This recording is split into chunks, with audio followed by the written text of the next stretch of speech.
Okay, we are recording.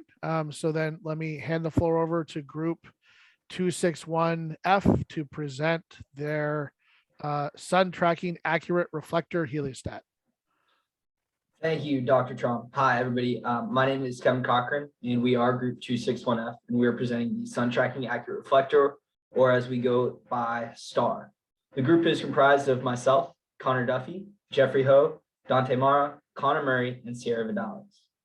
So today, we're going to be going over a little bit about the team motivation behind our design, the design highlights, the unique design features, the electronic components, testing results, the evolution of our design, then going into the CAD exploded views, the actual costs, and summary and value proposition from it. So the motivation behind our design was to foremost be simplistic and cost effective, while still being accurate and being able to hit the challenges set forth by us.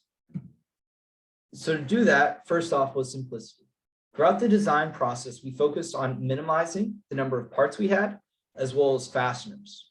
We ended up with just 9 structured 3D printed parts and 13 fasteners, and we used minimal off-the-shelf parts.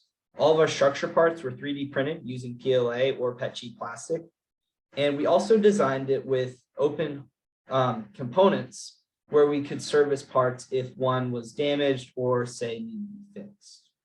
Next up was being accurate, being able to hit the targets, and ultimately that was the point of the design. So we used a spur gear system internally with a mechanical advantage of 5. And then we additionally took advantage of the microstepping processes of the motor to get 1,600 steps per rotation. And then we also used internal limit switches, which I'll show in a sec, which allowed us to home, say if the device was getting off track or if we needed to go back to 0 to hit another target.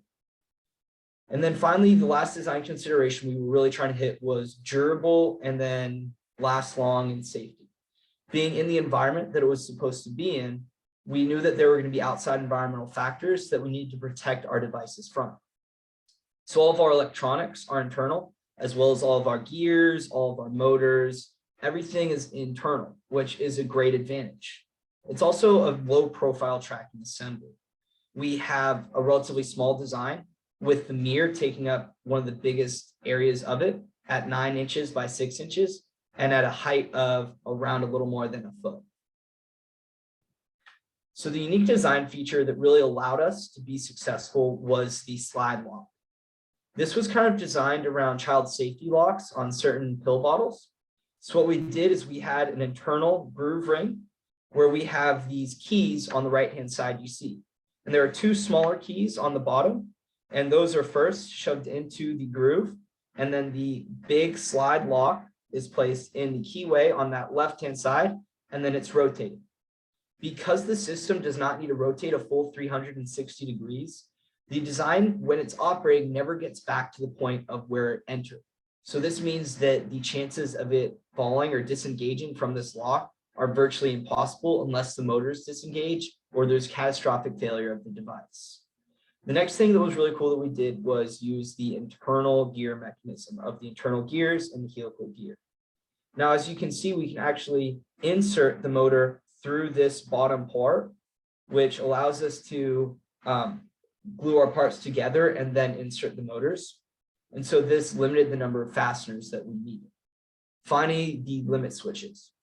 We were able to install the limit switches on these 2 components without additional fasteners besides fastening the limit switch. So we have a little nub there on the left that you see, and this reaches at 90 degrees to the slide lock, which allows us to home. We also use glued surfaces for several components, which limited the number of fasteners. The electronical components we used were the standard given to us by the MAE staff, including the A4988 stepper driver, the SparkFun ESP32. However, we also took advantage of the microstepping pins. So during the prototyping process of our heliostat design, we went through 3 different tests to evaluate the effectiveness of our design to meet certain customer requirements. The first was a wind survivability test in which assessed the ability for our design to withstand the worst possible case wind conditions based on the target installation in Las Vegas. The first part of the test evaluated the design during normal operations, and with our heliostat mounted on the turntable, rotating at 0.5 hertz, it was tested for 5 minutes at wind speeds of 4.1 meters per second and 5.3 meters per second each. The second part of the test evaluated the safety mode configuration, with conducting the test with a maximum wind speed of about 60 meters per second. The second test was the motor test, which evaluated the movement of the system to prove that it was able to respond to terminal input commands and that there was movement in both azimuth and elevation axis. It also tested the ability for the system to initialize itself to a specified home position for both axes. And then there's a video of our wind test. And so the last test, also known as the laser reflection targeting test, evaluated the system to see if it met the customer accuracy requirement of plus or minus 0.5 degrees. This test was composed of 5 individual targets hung on a wall, and the heliostat was to be programmed to reflect a laser to hit all 5 targets within the specified accuracy requirements of the system. And with this test it concluded all the testing for the system and was able to help validate the system's ability to meet certain customer requirements. This leads us into talking a little about the evolution of our design throughout the entirety of the semester. From the start, our design team analyzed 4 different designs from the previous MEC 2 years. And after doing the house quality and assessing all of those, it resulted in summer 2021 Group 1 as being the most optimal design for what we were trying to make out of our heliostat this spring. And the main components of these designs that we wanted to bring with us and do our own designs happened to be the XYZ axis rotation, the internal electronic components that were housed in like a fairly secure control box, and then we also wanted to utilize the spur gear system. And then throughout the entirety of the spring, within our own design, there were 2 major subsystem changes. The first of these being that the box size that housed all the electronics was decreased from 59.88 inches cubed to 41.88 or 41.18 inches cubed. And this saves costs because you're limiting the material that you're having to create. This is also making the design more compact, so you can, in the field, they can be more compact next to each other. You can get more of them in there. And then there's also no more wasted space. Like Kevin said earlier, our design is very compact. That's one of our things that we're trying to hit on. And then the other thing that we changed happened to be reducing the arm length that the mirror is connected to from 4.5 inches down to 3.75 inches. This helps reduce the moment acting on the system. And we got it down to 3.75 inches because that was about like the maximum or the minimum we could get to without there being any interference on the system. And talking more about the moment acting on the system, you can take into consideration that the mirror bracket weighs 0.1181 kilograms. And when you pair this with gravity, it gives a downward force of right around 1.158 newtons. And to find the moments, all you do is just multiply this force by each of the 2 lengths. And as you can see, the moment with the 4.5 inch arm was 5.21 newtons per inches. And the moment using the 3.75 inch arm happened to be 4.34 inches. So you can see the decrease there limits the force, and you're also saving a little bit of material in the long run. So here we have an exploded view of the base assembly. I'm going to run you through the components and how they're assembled. The base assembly is the enclosed structure which houses the electrical components like the breadboard and power supply and keeps them safe from the elements. Inside the bottom case is a divider to help with wire management. The lid is mounted to the bottom case using 4 number 8 screws. The hole in the center of the lid is for wires to run through for the motors and limit switches. The bottom side of the case contains the 1/4 inch heat insert for tripod mounting. Moving on to the tracking assembly. This is an exploded view of our tracking assembly. The tracking assembly houses the NEMA stepper motors for the elevation and azimuth axes, as well as the gears and the limit switches. The entire assembly is also fully enclosed to protect the components from the elements. The compact design gives just enough room to slide the motors in to be mounted using 2 low profile, 12 millimeter long M3 screws on each motor. The small gear on the motor shaft connects using a press fit. The 2 blue cases and case cap are assembled using glue. Each limit switch is mounted using 2 button head 10 millimeter long M2 screws with heat set inserts. Lastly, the orange mirror rotation arm connects to the top case using a slide lock. I'll now hand it over to Connor to speak about the costs. Thanks, Dante. Now, arguably one of the most important pieces of this presentation, let's discuss the cost. As you can see, the cost to build one S.T.A.R heliostat solely based on the parts and materials used comes out to be $46.72. This includes the individual parts of hardware that would be purchased in small quantities, like heat set inserts, various screws, and limit switches, as well as the PLA and PETG filament needed to print it. An important note is that the cost for all of the individual hardware items were calculated from the cost per item when a small quantity was ordered from McMaster-Carr or Amazon. These prices do not include shipping, as McMaster-Carr does not show the shipping costs during the online checkout process. Instead, McMaster-Carr calculates the shipping cost based on the package dimensions and the overall weight of the order, and Amazon typically has free shipping. On the other hand, the filament price does include shipping as calculated by the website prusa3d.com when the necessary quantity of filament was populated into the cart. The shipping cost was shockingly high at $15.47 from DHL for express worldwide 2 to 3 day shipping in the US, which was the cheapest option. Moving on. Let's dive deeper into the cost of the filament necessary to print one S.T.A.R heliostat. Each of the 9 3D printed parts were imported into the Prusa slicer, and the total mass of filament needed for each part was recorded in kilograms as shown. Using the fact that each kilogram of filament costs $29.99 from Prusa3D.com, an individual cost for each part could be calculated. In sum, the price to print all 9 parts comes to $27.86, excluding shipping. A point we would like to make noteworthy is that the material chosen for each of these parts was solely based on the available colors in the laboratory. We decided to make our prototype in orange and blue to represent our connection to and passion for the University of Florida. And since the lab only carried blue and PLA and orange and PETG, we decided to use those materials. This design can be constructed from either material, and the breakdown of the costs would experience a negligible difference. Although PLA is likely to be the preferred and recommended material for the final build due to the ability to add UV-resistant pigments to the material.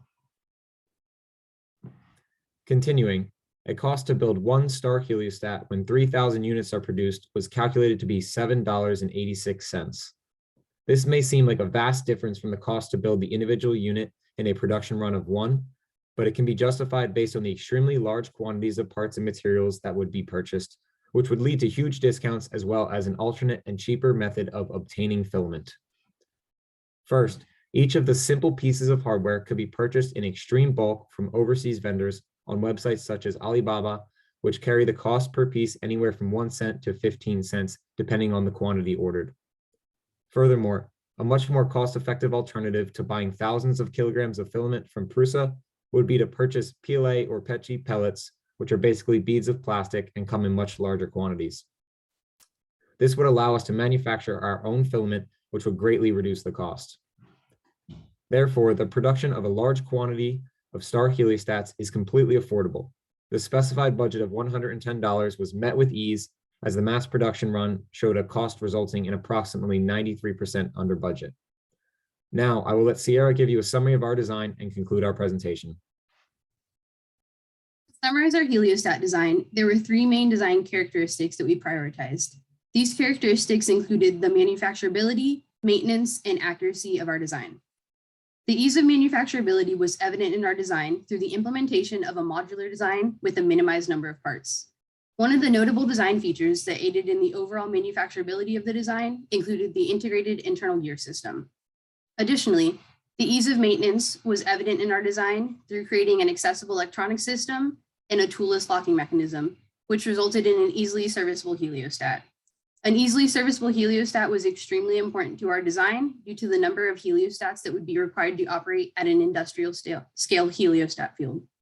Additionally, the accuracy of our design was implemented through the use of limit switches to limit the overall azimuth and elevation rotation range, and the homing process we use to minimize error. In conclusion, our design is not only simplistic and cost-effective, but also accurate and able to easily achieve the stated design requirements. We feel that our design is the best option to be selected to move forward with further production development in following EML4502 classes.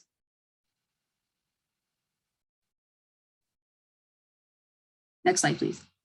Thank you for your time and consideration. We will now open the floor for any questions.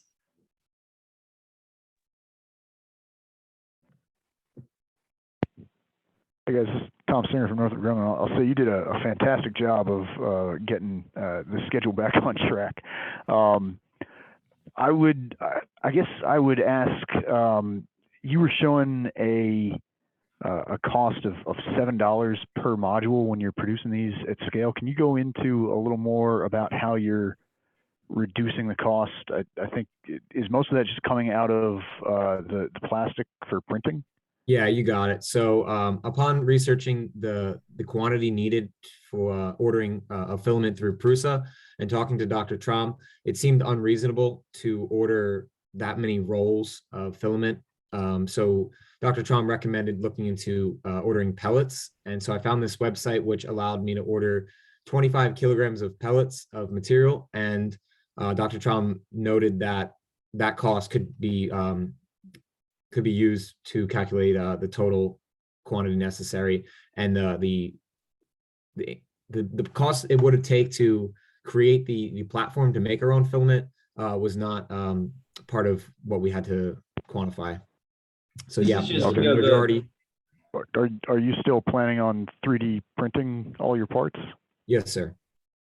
Okay. And I don't see anything here that tells me how you're going to actuate your heliostat, right? That doesn't seem to be included in this $7 cost. Can you say that again? Yeah, I got it, Carter. Okay. So the $7 cost is the cost in addition to the base parts provided by the MEC3 staff, which included NEMA stepper motors, the ESP32, the power supply, and all those, the cords necessary for the actuation of the motor. So basically all the electronic components. The 786 is basically our addition to that compared to everything. So those are going to dominate your cost, right?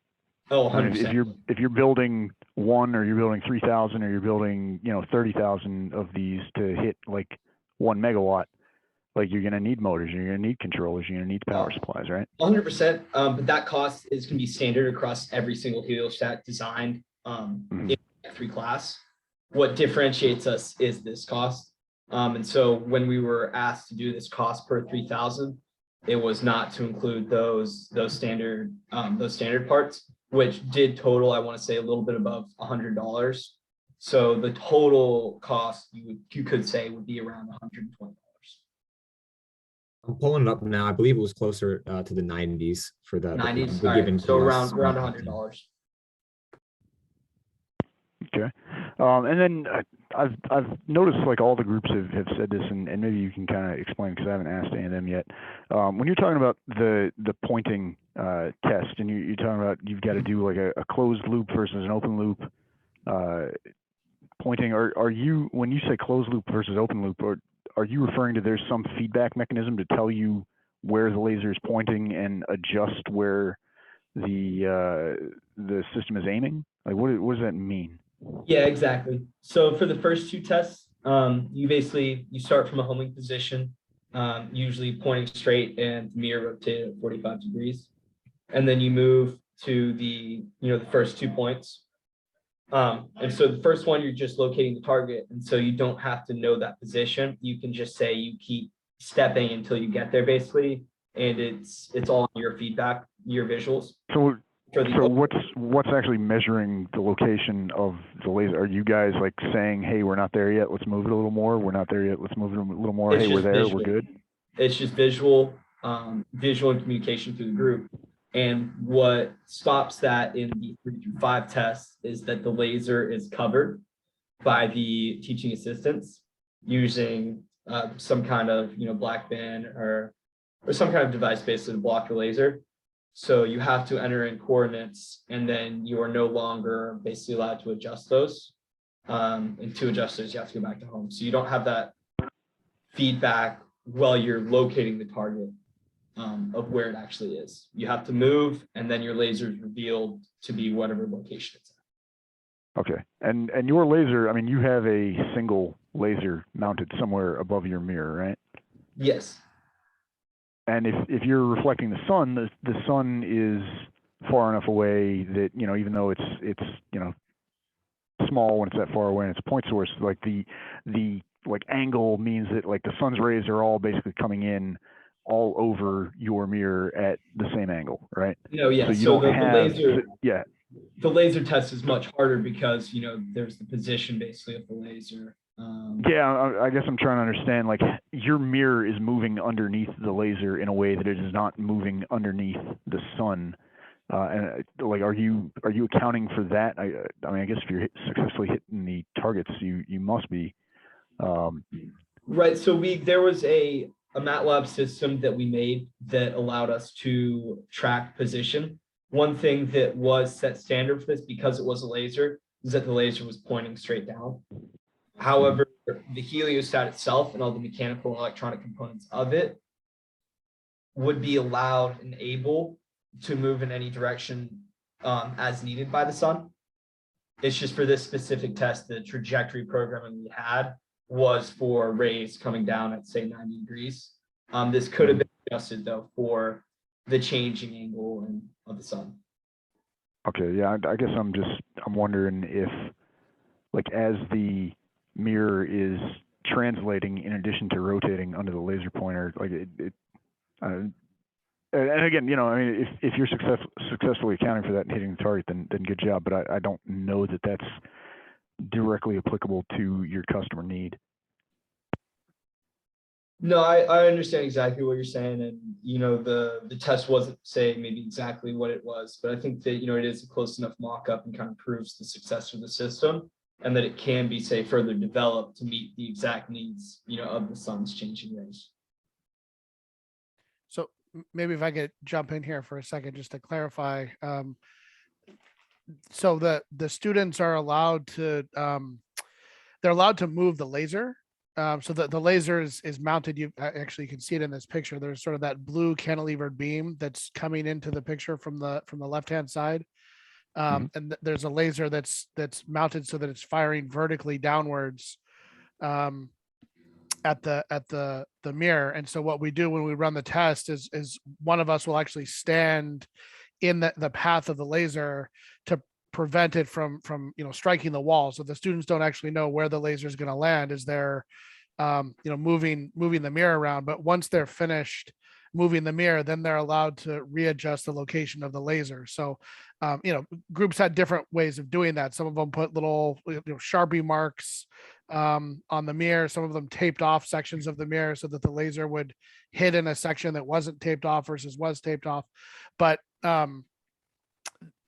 they don't actually know, as they're moving the laser around, how that affects where the laser is going to strike on the wall until we step out of the way and reveal where the laser strikes on the wall, whether it's on the target or not. So this was our stand-in. Like you said, sunlight is both ubiquitous and columnated, and we couldn't produce both in the lab. We could either have a ubiquitous light source, which would be like incandescent light, but not columnated, or we could have a columnated light source like a laser that wasn't ubiquitous. And so our solution was to let them move the laser around to sort of get that ubiquitous feature of sunlight.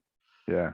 Yeah, I guess really the only thing that matters is whether your mirror sort of translates to not intersect the beam of the laser. Other than that, I mean, the angle is what's going to control the reflection. But so I guess if you can move the laser around, that sort of eliminates that as a concern then.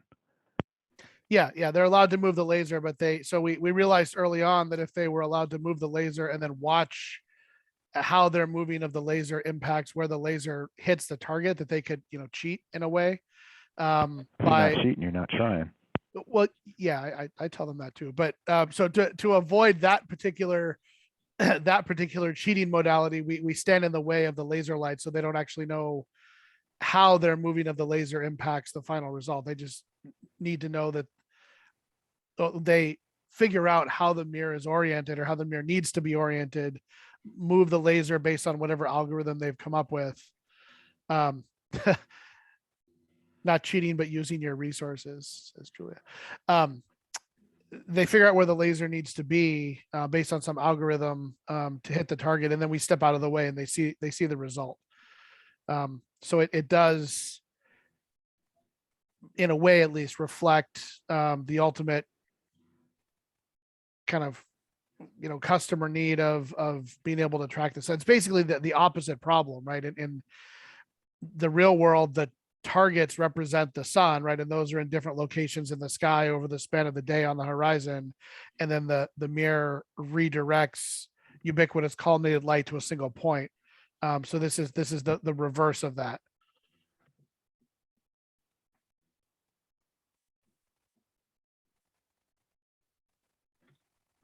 Any other questions? I know we're running over time, so I'm going to be real quick with mine. If you wouldn't mind, jump back to the cost slide. Either which one is fine. Probably actually the 3,000 one. Okay. One more, yeah. Ooh, yeah.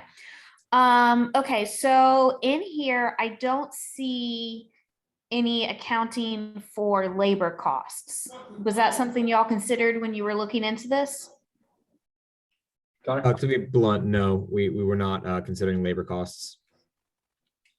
Yeah, I will tell you guys moving forward, that's going to be a big number. That's going to cost a lot, and that will drive up your total for one. So just always know one of your biggest costs in any business is labor costs. So definitely go back and look at that. No, yeah, well, I totally agree. That cost isn't reflected in this, but it is something we consider. And that's why we really did try and, limit the number of, screws and fasteners we needed and the number of parts we had, so that when it came to manufacturing, we were, among the lowest there was. Right, but if you're telling me the cost for one when you make 3,000 is $786, I'm giving you, $786, and I want X number of units. When you're like, well, you kind of got to consider these other, assembly costs at the location, shipping costs, manufacturing costs. All of a sudden, my dollar is rising real quick, and as a consumer, as the investor, not a happy camper. Absolutely. Understood. All right. So yeah, so just take a look at that, consider that.